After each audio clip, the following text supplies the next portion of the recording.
Hey everybody, welcome back to the channel for another flea market finds episode, another tool pick episode. This is stuff that I picked from the Brimfield Antique Flea Market from May of this year. And this time I was only able to get out to the flea market one day. It goes on all week, so I usually pick it a minimum of 2 days, if not 3. It's that large, different fields, open on different days. And this time I was only able to go out once, but I did get some pretty good deals here. So let's dive right in. This is a pile of stuff right here I put together from probably going through a toolbox or wooden boxes or whatever. It's typically how I end up putting these piles together. I dig through for things that catch my eye. Put this pile together and got it for 25 bucks. We've got a deburring tool, telescopic type, a few extra bits in there. We've got a nice automatic center punch here. That's a Starrett. Works fine. Got an edge finder. Maker unknown. Got what looks to be what was probably originally 2 trammel point sets. No rods to be found. And unfortunately, looks like we've got one complete pair. If you put, these look like they belong together, judging from the age. And then this one was alone. So there's probably another one that originally went with this that I couldn't find anywhere amongst their stuff, sadly. I do not see a maker's name on this one. It's got kind of a Starrett or a Brown and Sharp look to it. And this one here's got the fine adjust on it. And again, not seeing any name on it. And then these 2 little boxes here are actually filled with new old stock center drills. They've still got the like waxy protective coating on them. You say Super Tem on them. And these are from the National Twist Drill Company of Detroit, Michigan. Original nice little boxes. Just give you an idea what they look like up close.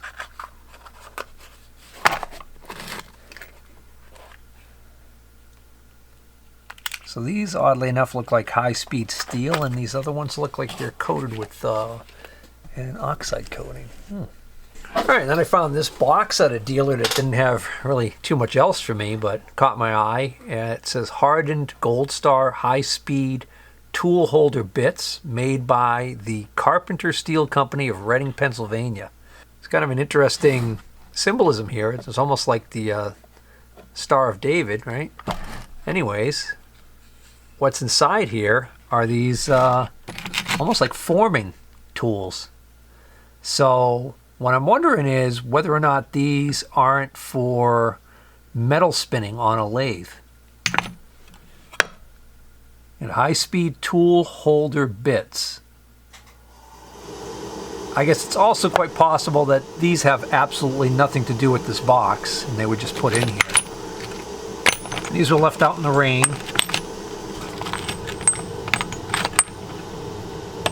But they'll clean up just fine. I got this pair of step blocks for $1 off of somebody who had absolutely like no machinist tools, but then they just had these blocks laying there. So I got them for $1. These are actually marked Tietzmann Engineering Company, Tietzmann of Dayton, Ohio. I got this neat looking old, what I think is an automotive clock. I think this might have originally been mounted on the dash of a car. And it's got, let's see, I think there might be a key inside here, if I'm not mistaken.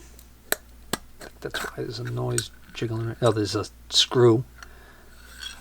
So, yeah, so this is going to have issues, but for $10 I wanted to take a chance on it.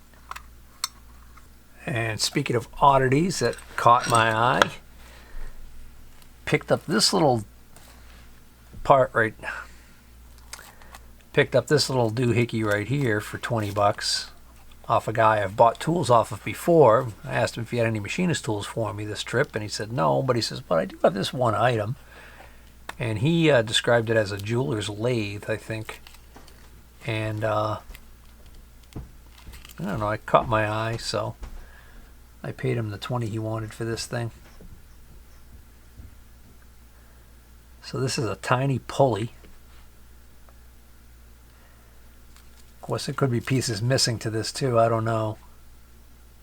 This says J.G. Dosh's, D-A-U-S-C-H apostrophe S, and then it says N-C-H-F. So the one we just saw on eBay that sold for $40 was basically just this without the box. And I've got the case, what looks to be like 2 little extra tail pieces, and this little extra pulley here. So that is probably going to be best. Probably going to be best if I put that on eBay. It's a little too specialized. Put together the contents of this bag right here. Got everything in this bag for 30 bucks.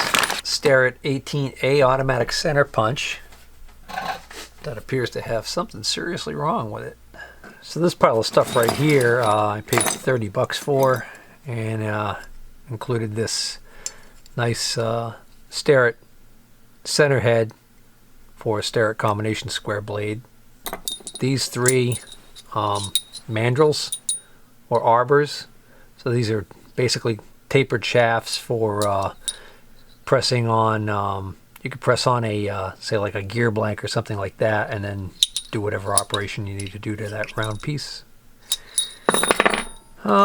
This is just a random, pretty sure it's a Starrett pin vise.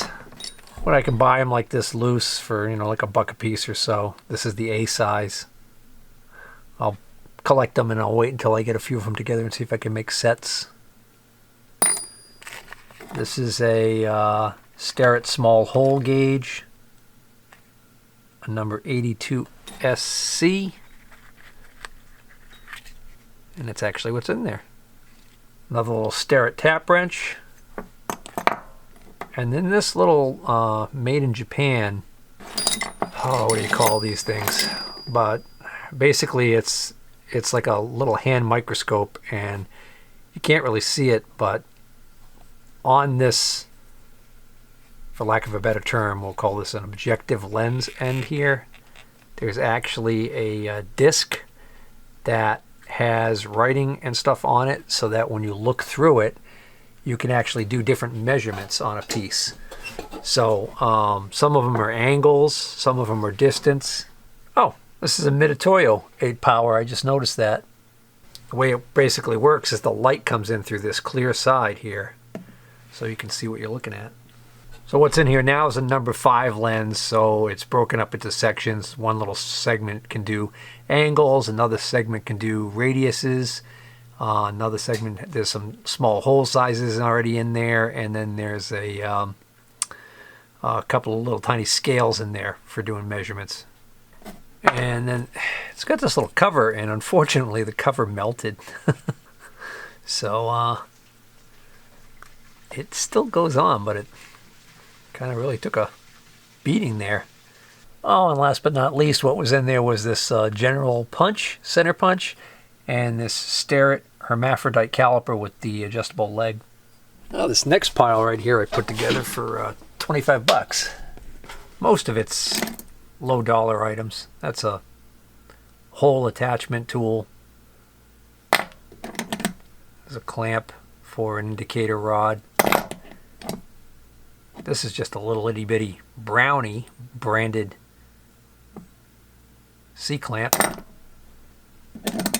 These early looking snap ring tools, they seem pretty rugged though. These are Waldis True Arc plier number 28, and this is a Waldis True Arc plier number 6.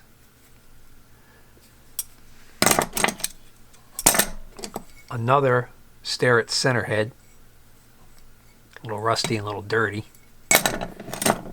and not one but 2 genuine Starrett tap wrenches. This one's pretty rough.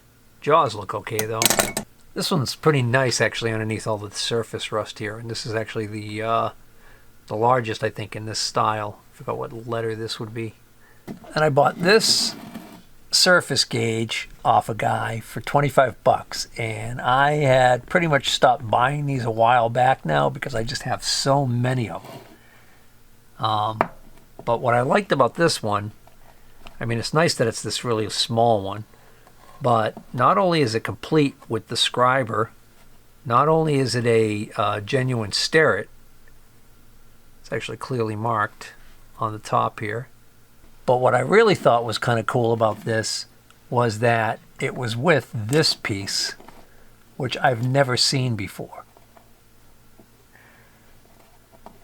So this is a Starrett 56 surface gauge. It's the smallest one that Starrett makes. And technically, this would be considered a 56B. Do you know what would make it a 56A?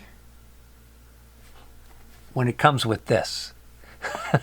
So there it is in my early Starrett catalog, and there you can see the guide, and it talks about how this is the Toolmaker surface gauge number 56. And then down here it says the 56B. It says with the 4-inch spindle and auxiliary guide. And if you order the 56B, you get it without the auxiliary guide. And then this tube doesn't belong. This is just something somebody made to stick on there. Matter of fact, let's get rid of that right away. Well, so there you go. Learn something new. So it talks about it right here in the catalog. It says an auxiliary guide made of steel case hardened as shown in cut, which means the picture, is furnished to clamp to the base for either a circular or straight edge. See page 189. Oh, there it is. So there's all the different examples of that guide being used.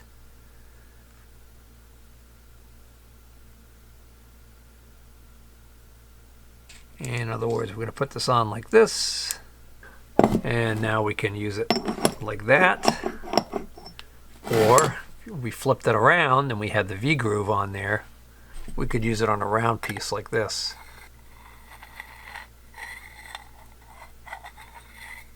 That's got to be a rare piece. So this is the numbers 26 Starrett catalog, which is copyrighted in 1938, in case you guys are wondering. One other thing about this surface gauge that makes it kind of neat, it's an early one with a patent date of 1897. So I haven't decided yet if I'm going to sell that one. Alright, well, enough about that little guy. I think it was the same gentleman that I got that surface gauge from for 25. Ended up selling me this pair of V-blocks for 20 bucks. They're Brown and Sharps. They actually are in pretty good shape, and it turns out this is actually the original box for them. Well, I can't say that definitively. I thought it said somewhere on here, but I've gotten some old Brown and Sharp stuff before that came with a box just like this, the blue and the brown. So that's why I think it's correct. This clamp was in here with this. Only one clamp. But if memory serves me, I think a lot of these early V-block sets came with only one clamp, and then you had to buy the second clamp, which is why that fits in there perfect too. So that's what makes me think, yeah, that's probably a correct set. This pile of stuff right here, I honestly, for most of it, I don't remember if this was part of these other lots and it just broke out of the bags and got mixed up. The only thing I do remember is this little ratchet right here, because this, I found this in a toolbox of just a bunch of junk tools. It was a machinist toolbox, and then just laying there like a piece of junk with this other stuff was this little ratchet. But what this is this is actually a snap-on flex head, and I thought it was 1/4-inch drive when I first picked it up, and then I realized, oh, it's a 3/8 drive, very small ratchet. I'm probably going to end up keeping that for myself, just because that is going to be a handy little guy to get into tight spaces. It's got a pretty fine tooth count to it, so you can see it. I'm just moving it as much as it needs to move just for one click. So that could be really handy in the future. And because it's Snap-on, I would sure hate to buy that thing brand new today. And then, like I said, I wasn't sure about these other items. These are little hand vices here. I've sold so many of these now that the guys that I sell to regularly all have like 1 or 2 of these each. This is kind of a cutie though. Look at this little guy. I don't think I've had one this size in a long time. It's a really small one.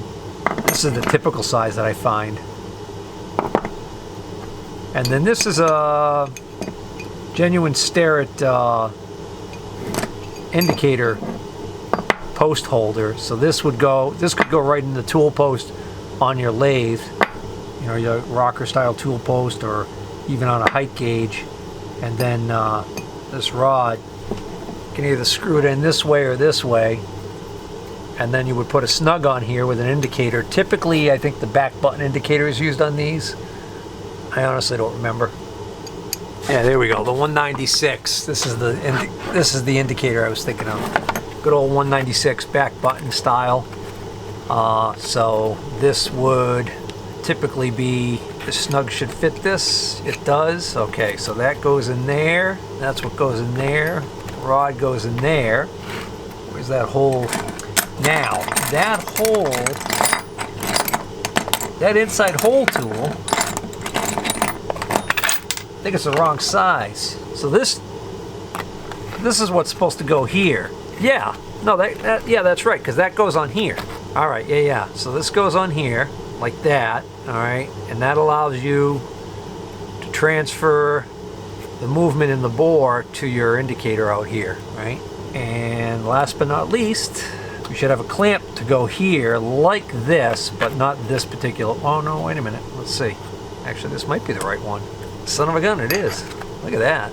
So clearly, whatever toolbox I picked this out of, the guy owned one of these 196 indicators, and for whatever reason, all the parts just ended up getting strewn all about. Somebody probably came along, found the indicator, bought the indicator, and then didn't realize that if they did a little bit of digging, they would have found pretty much most of the pieces, except for the case. I think there's another short rod that goes here, or maybe not. I don't know. I'm not going to worry about it, but that's kind of nice that I was able to take some of those cheap parts I bought there, put it together, and make this a more valuable case, more valuable kit. Also, in case you've never had one of these, there are more. This unscrews, and there are more types that would go in these 3 holes right here. So this is still not complete, but getting there. I don't normally buy a lot of woodworking tools, but I came across this nice Stanley plane, and this is a number 78. I've bought quite a few of these in the past. If I could buy them right and they're not missing too many parts, I'll buy them. This one I got for 15 bucks, which is a good deal considering it does have this little stop and this set screw, which has a special thread. That thread is an unusual thread, if I remember correctly, so if that's missing, it can be a pain in the butt. Alright, almost wrapping up. Got the contents of this bag, which the total contents of this bag cost me 25 bucks. And then I've got one other item, which was actually the first pick of the day, which I'll show you at the end of this video. Non-tool related, but kind of a neat thing. This gentleman I've run into at the outdoor flea market that I go to a lot, and bought quite a few things from him over the summer and last summer. And then I ran into him a couple times at Brimfield. Well, this time he's finally starting to run out of the machinist related items, but I did get all of this for 25 bucks. Got 9 gauge blocks, which I took a couple out just to look. This is a Pratt & Whitney, and this is actually a Weber, but it says LSS company, so this would have been an Starrett Joe block set, which the blocks would have been made by Weber. This is an acorn die holder. So there's dies that have, I guess because of the shape of them, they're called acorn dies, and this is a holder for one of those. So I might I've got a few of these dies. I don't know if I've got the holder, so I might hold on to that for now. And a couple odd drill bits here. These are kind of neat. These are nice coated center drills. Brand new old stock. Here's just a little pile of taps I threw into the pile because I knew it wasn't going to add much money-wise. Here's a nice large roughing end mill, high-speed steel with a TIN coating. I forgot what that stands for, something nitride or nitrate. This is a nice little brand new solid carbide small end mill. Here's a really tiny end mill. Here's one of these little countersinks with the little pilot on the end there. So this will follow a existing hole and perfectly center the countersink. And then this is a small reamer that also has a pilot on the end. Then I was really surprised to find these. This is a Starrett 829E small hole gauge set in excellent shape. Usually most of his stuff is picked through, so you don't really find, a lot of really nice Starrett stuff like this. So I was really glad to find that. And then these right here, these are solid carbide end mills. They're so short though, I think maybe they were reground.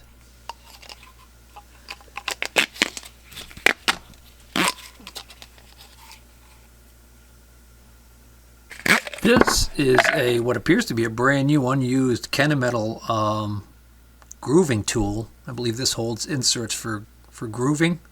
So there were no inserts anywhere to be found. But that's nice if I can find inserts to fit it. And I remember when I was fishing through the box and I picked up these, I noticed the weight right away. Solid carbide, 1-inch 4-flute end mills. They appear to be brand new. Either that or they were resharpened and sent back in the boxes. That's a really good find. Also found this single Starrett hole gauge with its original box. So this is Starrett. If you didn't want to buy a whole set and you needed just a specific size, you could just buy the singles. That's an early box. And this is an old chamfer gauge.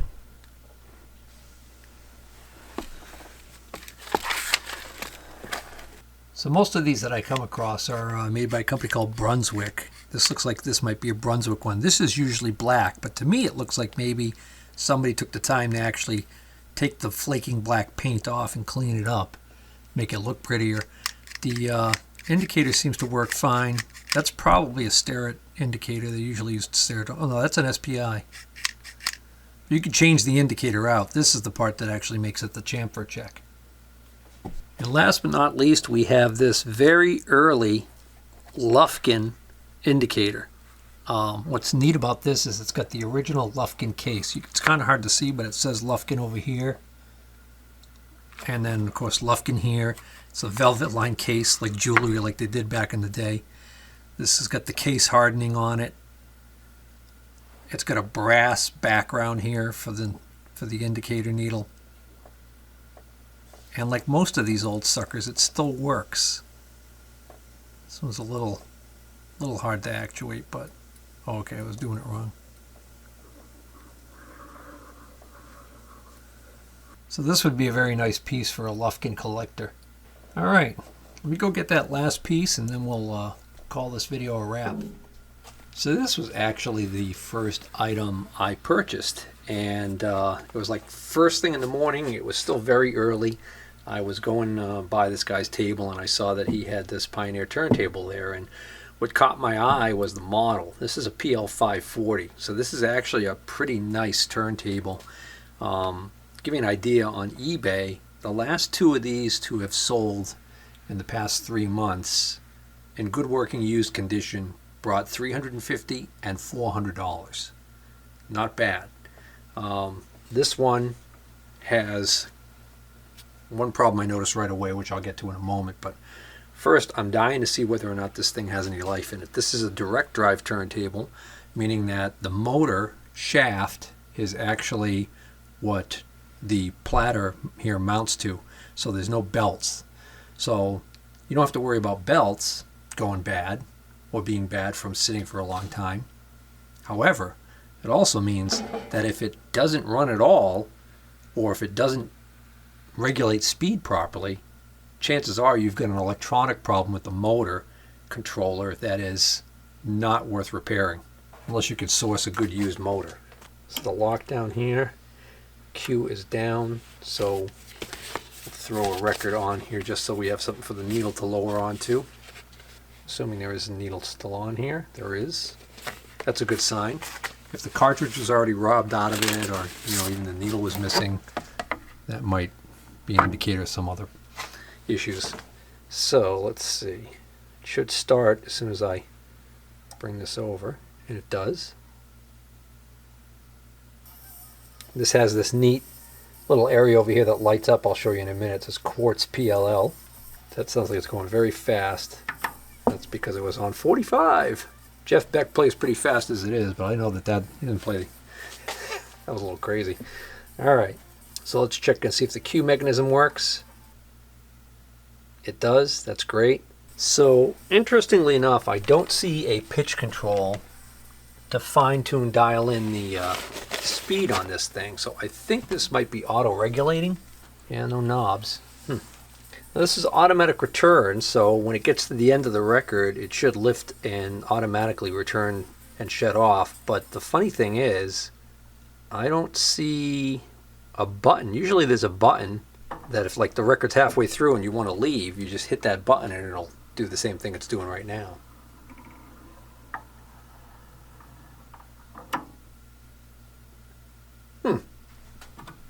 And it is off.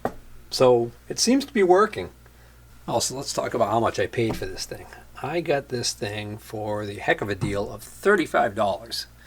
And that was pretty good considering it was very early, and I think he started at 50. And, you know, he could have probably held out and gotten his $50 for it if the right audio guy came by. But as luck would have it, he was willing to wheel and deal with me. This is a 45 adapter. Usually there's a place to store these when they're not being used, and I don't see one on this record player. I'm going to tip this up on its side to show you what's wrong with it, and before I do that, just want to make sure this is not one of those, yeah, it's not one of those platters that falls off when you flip it. Okay, so the only thing I could see wrong with this thing is these are supposed to be feet. You can see how deep this pan sticks down below. So these feet are actually pretty good size, and there's supposed to be 4 of them here, and they are rubber, almost like big isolation feet. And you can get them on eBay for about $40, I think. So I might end up investing in those, I don't know. But that's what's wrong. That's the only thing I could find wrong with it, really. To give you an idea of the quality of this turntable, generally speaking, there's a direct relationship between the weight of one of these turntables and the quality. This particular turntable weighs in at over 20 pounds, so it's got some serious mass to it. All right, well, enough about that. Well, that brings this episode to a close. Please like and subscribe. Take care.